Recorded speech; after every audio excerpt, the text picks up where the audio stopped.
Level Up is a regular podcast that brings you topics to help you perform at work and in life at your very highest level. Your host is Dan Chiodo, an executive coach, corporate trainer, and author. He is president of Impact Training and Executive Coaching. And now, here's Dan. Thanks, Jesse. Our Level Up podcast is now in its sixth year with more than 65 guests. So join us today to learn something you did not know and join us to try something to help you grow. Now, today, you won't fall asleep because we are going to be talking about sleep. Just how essential is it? And what can it do for us? Our guest today is a long-time coach in the health and fitness industry. He worked in close collaboration with physical therapists and other medical providers. In fact, that's where he developed his passion for sleep. Our guest has coached nearly 100 clients in this area. His online sleep coach brand broadened and has helped athletes in the NFL, MLB, NBA, UFC, and the U.S. Olympic team. To tell you the whole story, I'd like to introduce my very special guest, Nick Lambe. Nick, thanks for taking time to be our guest today.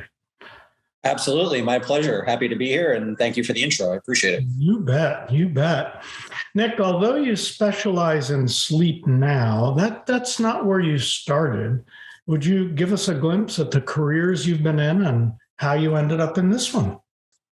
Yeah, absolutely. So I originally, going into college, I originally had a plan to major in engineering. I was going to be in the engineering field. Just seemed like a safe and viable option, and quickly learned that wasn't the path for me. I had always been involved in sport, and so health and fitness kind of seemed like a reasonable alternative. So ended up studying kinesiology in college. And like you mentioned in the introduction, I've been really in the industry, the health and fitness industry, for over 10 years now, just coming up on about 12 years, and really have worked in a variety of settings and exposure to a lot of different clientele, which is usually the path that long-standing coaches end up taking. If you end up making it past that 2 to 3 year mark of being a health and fitness coach, you really have to diversify who you're working with and the settings that you're having the opportunities to work in. And so worked in big box gyms, worked a bit in the sports performance setting, but the vast majority of time was spent working in the rehabilitative setting. There was a brief period of time where the plan was to go to physical therapy school, which is a doctorate program. I'd started the application process and got really to the end point, really the finish line of the application process, and deciding against it.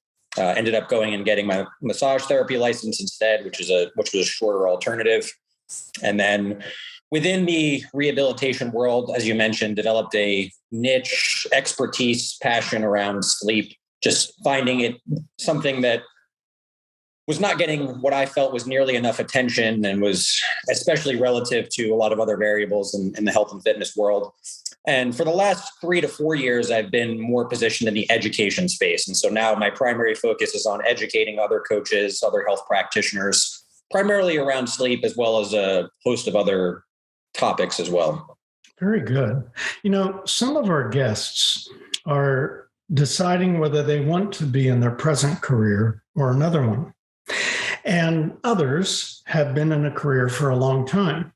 For instance, I was in a corporate career for many years in basically the same field. And I'm discovering a lot of people today move from one thing to another, and it really broadens their life. It gives them exposure to different things. And I just wondered if you would share with us, how did you know, because you've done some really great things, how did you know it was time to go to that next thing? Yeah, absolutely. It's a really good question. And I think for most people, like you mentioned, it's really an evolution, and it's something that continues to be an evolution for me. But I think there was a few things that really stuck out to me. Firstly, as I was in the industry and working in a lot of different settings, any opportunity that I had to educate, if that was a new coach or trainer that we hired that I had to orient on their first couple of days or their first couple of weeks, or it was the opportunity to give a short talk, it was always something that lit a fire in me. It was always something that I continually came back to. So I knew that there was this fire and this passion for education. And then, really as cliche as it sounds, as I started to, marry my wife and we were thinking about having a family, I really was looking at the type of life that I wanted, the type of flexibility and autonomy that I wanted.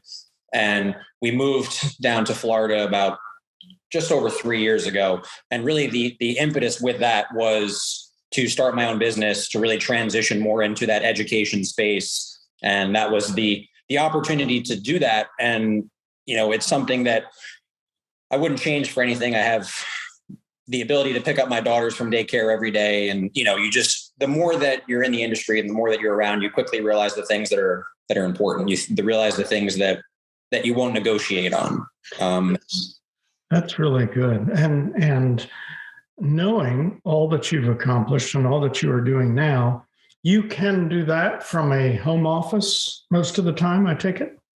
I can. Yeah, absolutely. Which obviously has its pros and cons. I definitely sometimes miss working in a collaborative environment where, you can bounce ideas off other people in the room and you're a part of a team.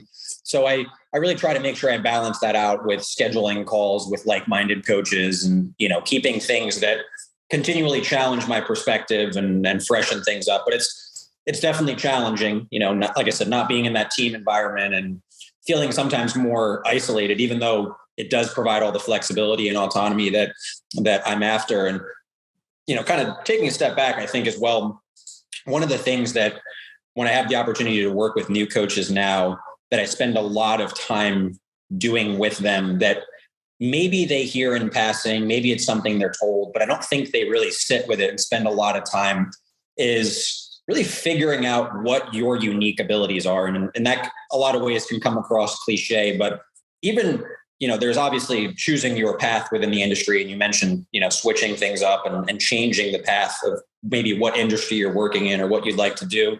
But even within the industry that you are in or the industry that you feel you should be in, there's just so many different paths and so many different opportunities. For example, within the health and fitness space, which is obviously where I've spent my time, if you're passionate about health and fitness, it doesn't mean that you need to be one-on-one coaching. That's not the only path, right? There's so many other routes, whether it's podcasting or education and speaking, writing, right? Whatever your medium is, but really taking the time to figure out what your unique abilities are, what your unique skill set is. Within the health and fitness industry, one of the biggest challenges for new coaches coming in is it seems like everything's been done 1,000 times over, right? It seems like a topic has been covered. Everybody has already provided education. They've already put things on social media. They've already created courses on all these topics. But I think what a lot of coaches fail to realize is that if you connect yourself and your own unique abilities to that and your own origin story to that, that's ultimately what people will resonate with. People are always going to gravitate in the market more towards somebody that they feel has been where they are now and got to a point of where they want to be, right? Resonating with your origin story and those elements, I think, is infinitely more important. People don't necessarily gravitate towards all the credentials, and they want somebody that really can empathize with them and understand them. And that's obviously very true in the health and fitness space, but I feel that's true in a lot of industries as well. And so really taking the time to figure that out and sit with that, and then ultimately figuring out who your ideal demographic of people that you want to work with, right? Who are the people that you get most excited at the prospect of waking up to work with every single day? I've heard it pieced this way, but we on average will work around 90,000 hours over the course of our lifespan. So just imagine spending that much time doing something that you're not passionate about, in a career that you're not passionate about, working with people that you don't necessarily resonate with and that don't light your fire. So that's right. And with what you do, there are those people that have a product, have a service, but it sounds like you really are into what you do because you wanted to serve a certain audience, right? Yeah, absolutely. So like I said, the education piece was really important for me. I knew that was what lit my fire, and really stumbling upon sleep almost by accident was something that came up time and time again. I obviously had a lot of clients that were struggling with sleep.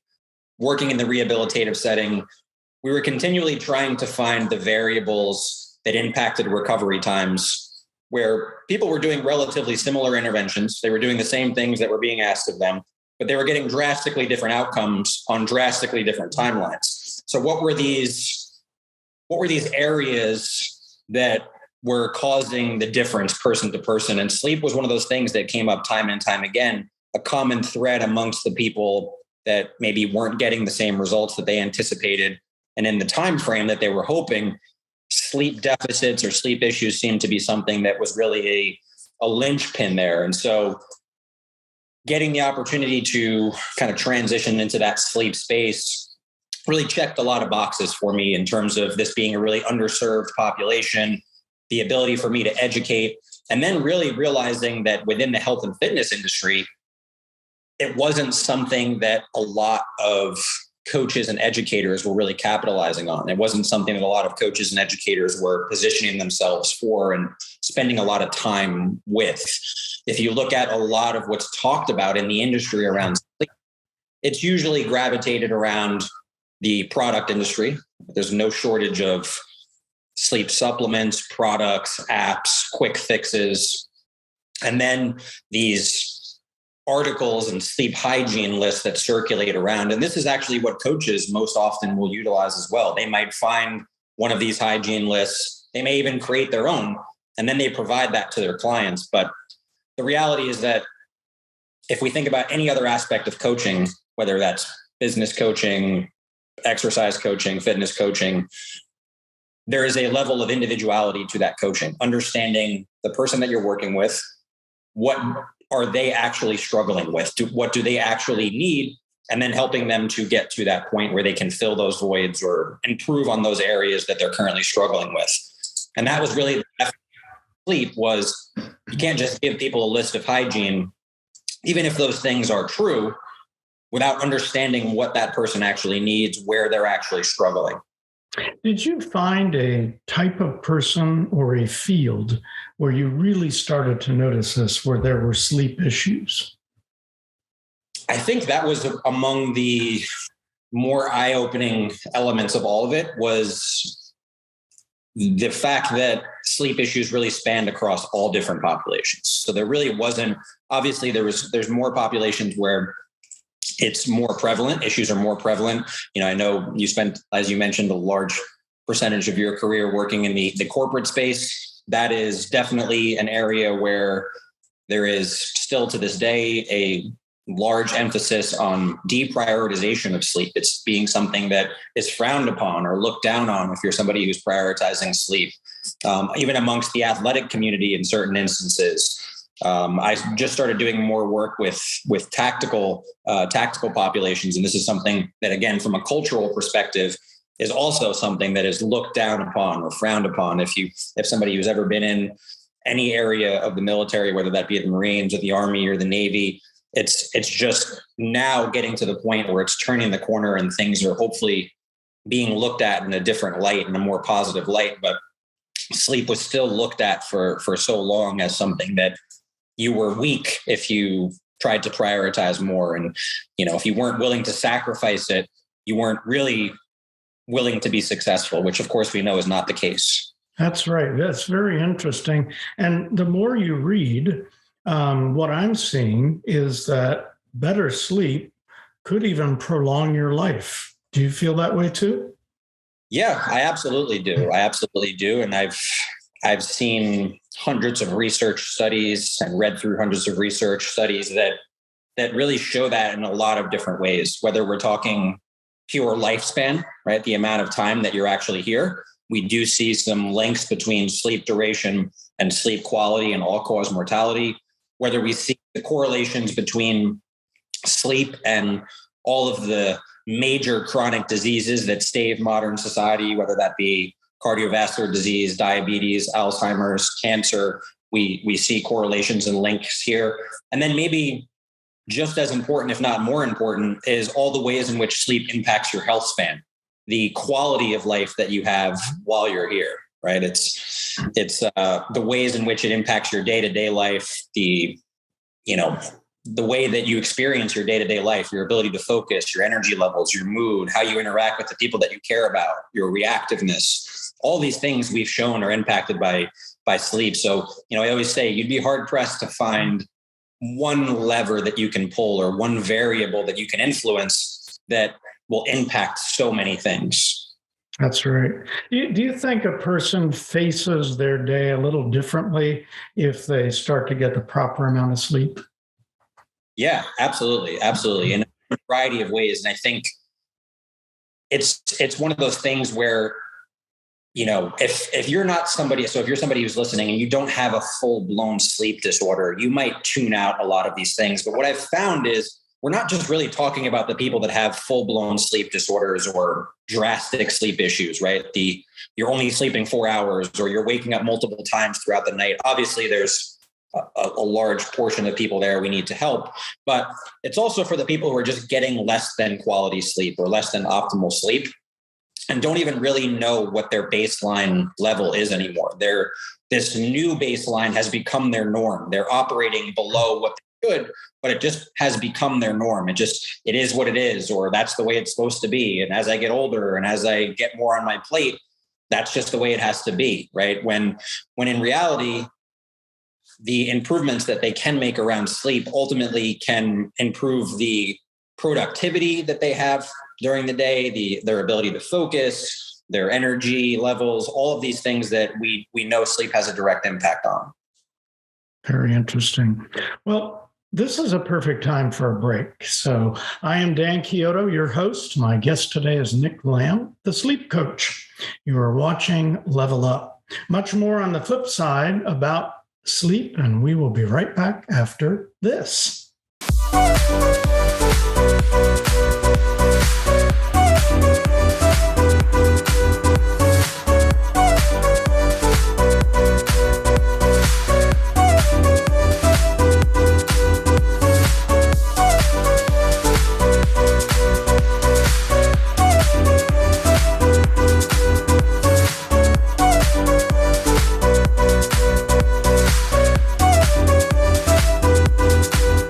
We are back. Thank you for being with us today. I am Dan Chiodo, Level Up's host. My special guest today is Nick Lambe. We are learning so much about his specific area of expertise, and that's sleep. Nick, you spent several years piecing together all you could about sleep. Tell us about that journey. Yeah, absolutely. So it was through a lot of different mediums, and I think the unfortunate thing for a lot of health and fitness coaches previously that wanted to learn about sleep was there wasn't a really good comprehensive resource in terms of things being relatively in one place where you can go and it would be a really good starting point. And so if we look at the vast majority of what we know about sleep and where the education has come from, it's come from the field of sleep research, sleep science, if you would. And that's perfectly fine. And obviously we've been able to glean a lot from that field. There's been a lot more awareness that's been promoted. We understand just how important sleep is. But the reality is the field of sleep science and these studies are not necessarily always geared towards other types of providers. And they're certainly not geared towards being trickled down to the general population. The goal is often to get more research, or maybe there's a particular product or book or service that is attached to this particular researcher or whatever it might be. And their goal is to promote more of that. Not to say that they don't, of course, want to see people improve their sleep. They do, but there is a large void in terms of the practical application that is then trickled down. And so if I look at the beginning of my journey into sleep and learning about sleep, it was sifting through a lot of that research. The other element to this research, of course, is that there's a lot of jargon and there's a lot of things that you really don't necessarily understand, maybe at first read or at first glance. And so you're really just trying to sift through as much of it as you can and really take away the practical elements or whatever practical elements that you can. And then any books that I was able to read. And then really the biggest learning experience for me just came from working with people. And that's just the reality of what it became. And I know I made mistakes in the beginning or onset of working with clients in that particular space, but really seeing what worked with people, what didn't work, and being able to develop my own system. And now my goal is to pass that system on to other coaches. And it doesn't mean they have to operate that way, the exact same way every time, but the fact that they take a piece of that and they can maybe craft their own system, but it's the fact that they do have a system. They do have a lens that they can ultimately look through with respect to sleep, because that was really where the biggest void was.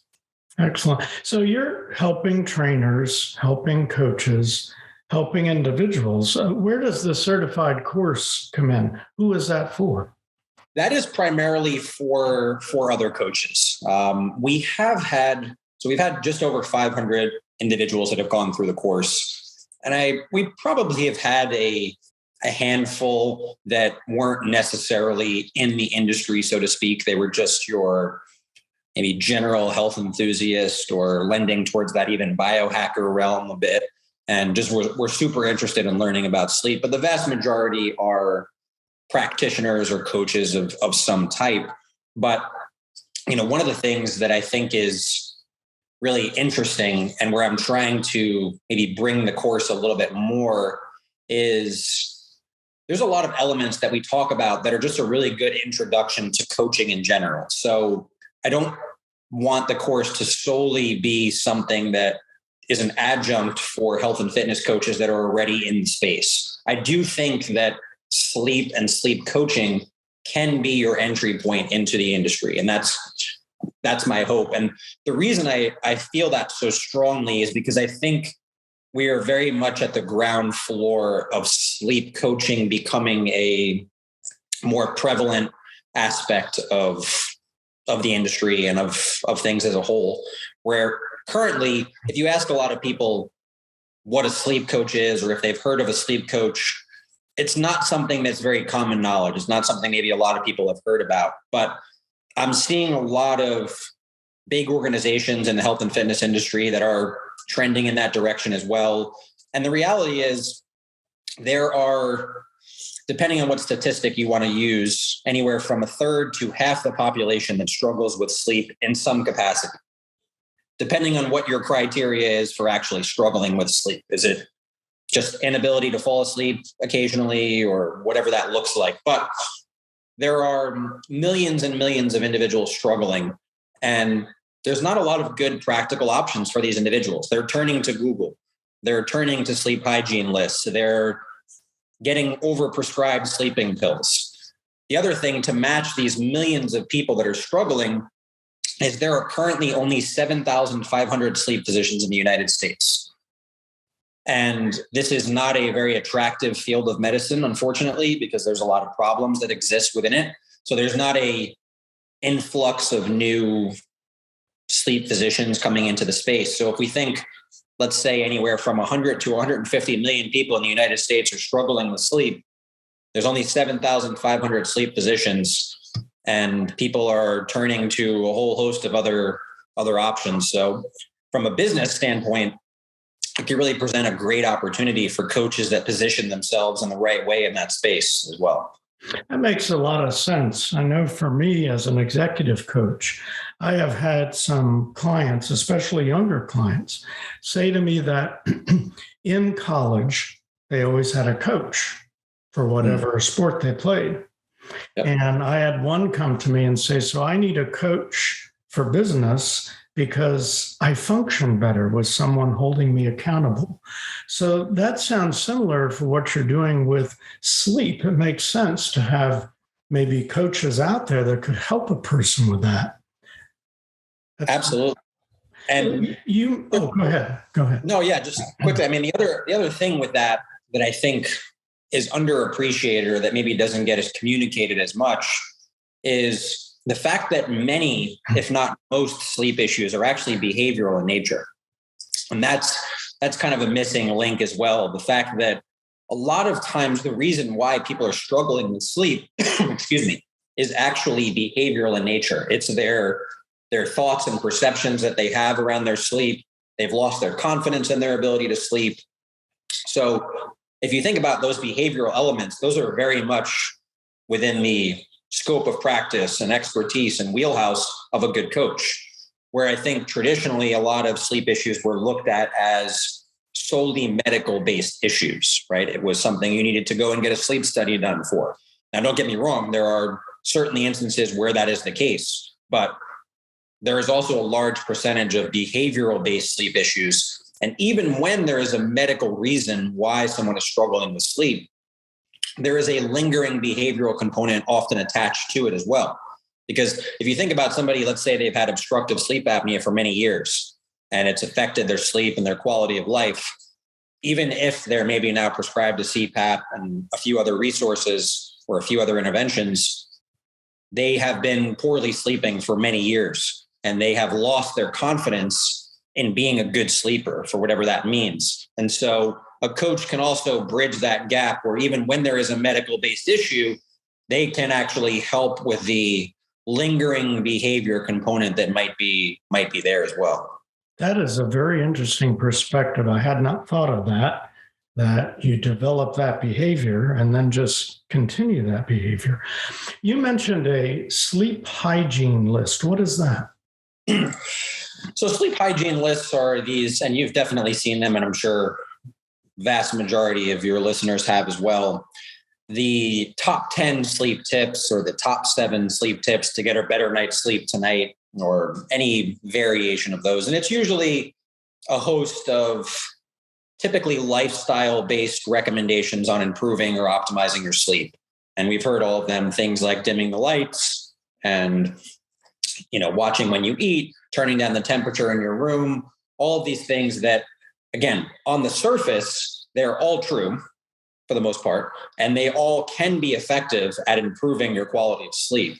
The problem is when they are the sole vehicle for people who are struggling, and it doesn't address the individuality for that person, and it doesn't address that behavioral component that I was just talking about as well, right? Where if somebody has a negative connotation around their sleep and their sleep ability, you can't really lifestyle hack your way out of that, right? Because no matter how much you tweak the lighting and the temperature and all of these other things, the way that they fundamentally think about it is always going to be a barrier. It's always going to restrict them. And the biggest way in which sleep is unlike a lot of other areas of improvement, if we talk about business improvement or fitness or nutrition, there is a lot of willpower involved for whatever that means to an individual, and however you connect with that, however you keep yourself motivated and disciplined, right? There is a level of willpower. There is a level of push through. Sleep is the exact opposite of that, right? It's how much can you actually surrender that willpower? How much can you let go? Because the more that you are trying to employ willpower, right, and you're thinking about it and you're placing a lot of stress around it, leads to that ruminating and lying there unable to sleep, and your mind is racing and all those things, right? Very interesting. Now, you speak all over the country. Tell me about the Raise the Bar conference. What is that about? Yeah, so the Raise the Bar conference is a project that I did with a good friend of mine who's also a longtime coach in the industry. His name's Derek Mendoza. He spent a lot of time working in professional baseball, and it's actually one of the bigger projects that I've done in the industry outside of sleep specifically. And it was a large conference. We did the first annual event in Orlando earlier this year, in February of this year. We had 24 speakers and we had about 200 participants. And really the goal with Raise the Bar was to take steps to raise the bar of the health and fitness industry, to elevate the standard. And essentially we focused on what we deemed were the missing links of the industry, the things that coaches weren't getting enough development in and spending enough time with, things like how they communicate with one another, how they collaborate with other professionals, their general business and marketing acumen, things that they should understand, but unfortunately don't in a lot of instances. So really just trying to bring together speakers and topics that were, again, the missing links, the things that weren't getting enough attention. Mm-hmm. Along the way at those conferences or anywhere else, you probably have people ask you occasionally, what is the proper amount of sleep? So what do you say? Yeah. So I'm going to give a little bit of a different answer on this just because I think I try for a lot of my coaching approach to be different because we've heard no shortage of sleep duration recommendations. And I want people to have maybe a different perspective on things. So the reality is, yes, we can look at research. And if you look at where the recommendations of 7-8 hours came from, 9 hours in that range, it is looking at these large studies and the correlations with mortality, as we mentioned, right? And there does seem to be a sweet spot of around 7 to 8 hours where there is the lowest correlation or lowest mortality risk.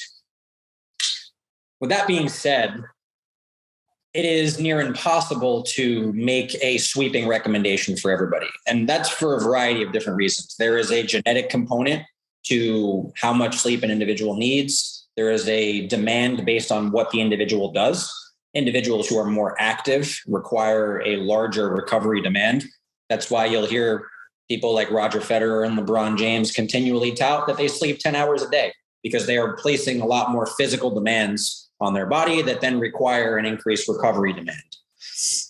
So unfortunately, there is not a general sweeping recommendation to make in terms of sleep duration. But again, where I'll offer a different perspective is I would make the argument that sleep duration, especially for those who are struggling, matters less than you think.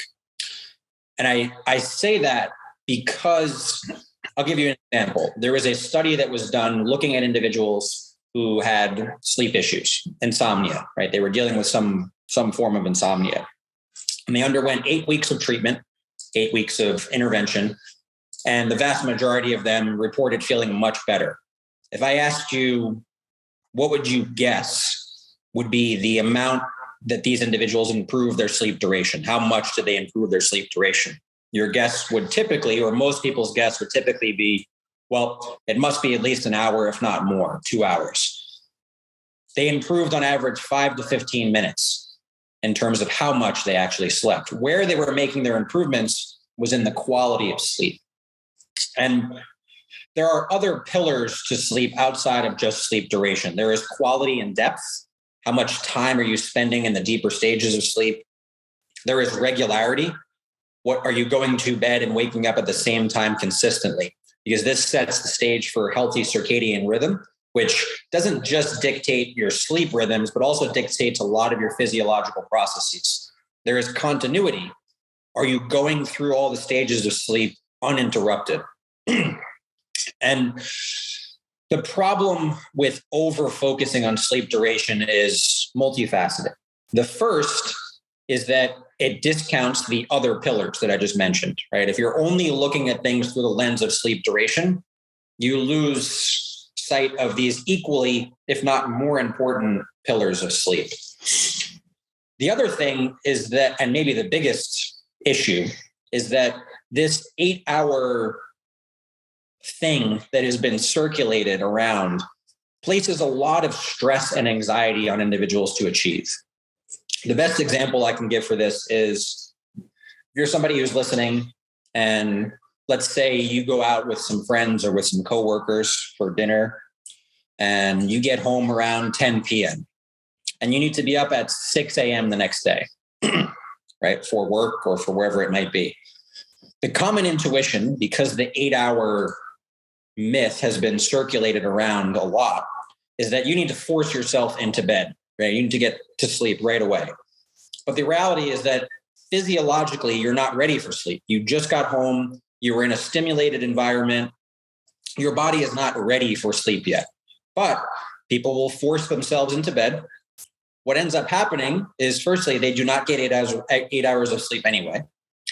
They end up spending, let's say, an hour lying there unable to sleep, which creates what we call a poor sleep efficiency. Sleep efficiency is the percentage of time that you're asleep relative to being in bed. It's a really key metric for sleep health. And the last thing of that, and maybe the most important from a behavioral perspective, is that you start to create the association between your bed, bedroom, and bedtime as being a place for wakefulness as opposed to being a place for sleep. And this can be very difficult to break, and it can really form and perpetuate over time. It's something we call, when it gets to the final stages, something called conditioned arousal, which is a learned association and almost expectation to be in bed and be awake. And that can really do a detriment to long-term sleep health. Very interesting, and makes so much sense too. It really does. Nick, you've really enlightened us about sleep as many other things. So much appreciate you being here today. Should we tune into your website? You want to tell us what it is?